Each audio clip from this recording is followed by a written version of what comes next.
আপনার সামনে 15 বছরের একটা বাচ্চার উপর সশস্ত্র বাহিনী হামলা করলো। আপনার চোখের সামনে 15 বছরের বাচ্চার বুকের উপর গুলি চালানো হলো, তাকে নির্মমভাবে হত্যা করা হলো। এরপরেও যদি আপনি মনে করে থাকেন আপনি নিরাপত্তায় আছেন, আপনার জীবনে কোনো ঝুঁকি নাই, তাহলে আপনি শুধুমাত্র নিজেকে বোকা বানাচ্ছেন।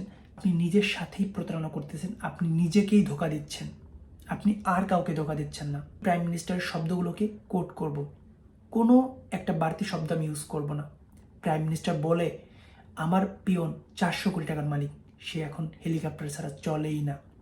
এই সব কথাগুলো শোনার পরে সামনে বসে থাকা শত শত সাংবাদিকরা খিলখিল করে হাসে। লজ্জা লাগে, চুরি পড়া উচিত। আমার বাসায় কাজ করে গেছে পিয়ন, সে এখন 400 কোটি টাকার মালিক। হেলিকপ্টার ছাড়া চলে না। হ্যাঁ, বাস্তব কথা। ওই প্রেস কনফারেন্সের শত শত সাংবাদিকের মধ্যেও একজন সাংবাদিকেরও সাহস হয়নি প্রধানমন্ত্রীকে একটা পাল্টা কোশ্চেন করার।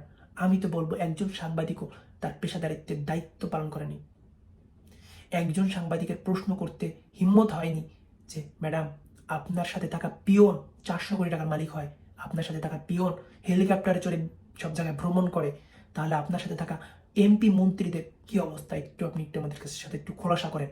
আপনি জাস্ট একটু রিয়েলাইজেশন করেন, গণভবনের একজন পিয়ন যে কিনা 400 কোটি টাকার মালিক, সে এখানে ভ্রমণ করতে সেখানে ভ্রমণ করতে হেলিকপ্টার ব্যবহার করে থাকে। তাহলে একটু অনুমান করেন গণভবনের ভিতরে কতটা পরিমাণ দুর্নীতি হয়ে থাকে। গণভবনে যারা যাতায়াত করে আসা যাওয়া করে তাদের মধ্যে কত হাজার হাজার কোটি টাকা লেনদেন হয়ে থাকে এবং তারা কত হাজার হাজার কোটি টাকা দেশের বাইরে পাচার করতেছে।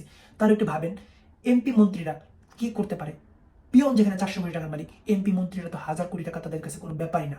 গণভবন যেখানে আমাদের দেশের প্রাইম মিনিস্টার থাকে, বাংলাদেশের প্রাইম মিনিস্টার অবস্থান করে, সেখানকার অবস্থা যখন এরকম হইতে পারে, পিয়ন 400 কোটি টাকার মালিক হইতে পারে, পিয়ন হেলিকপ্টারে করে চলতে পারে, তাহলে ভাবুন বাংলাদেশের প্রত্যেকটা সেক্টর দুর্নীতির কতটা আখড়াখানা হয়ে গেছে, প্রতিটি সিস্টেম কতটা করাপশনের জর্জরিত।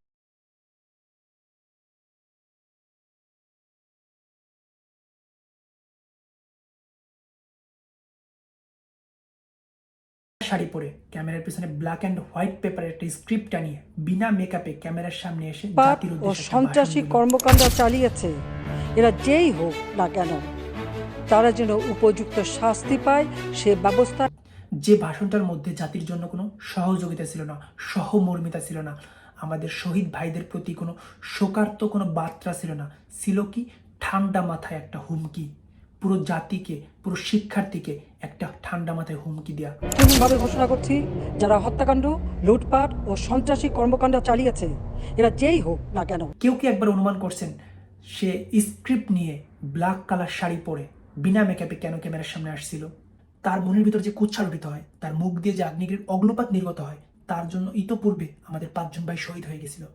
যে কারণে সে ক্যামেরার সামনে এসে একটা ব্ল্যাক কালার শাড়ি পরে ব্ল্যাক অ্যান্ড হোয়াইট পেপারে একটা স্ক্রিপ্ট লিখে, যেটা পড়তে তার আপাতত দৃষ্টিতে খুব কষ্ট হচ্ছিল, তারপরও সে পড়তেছিল।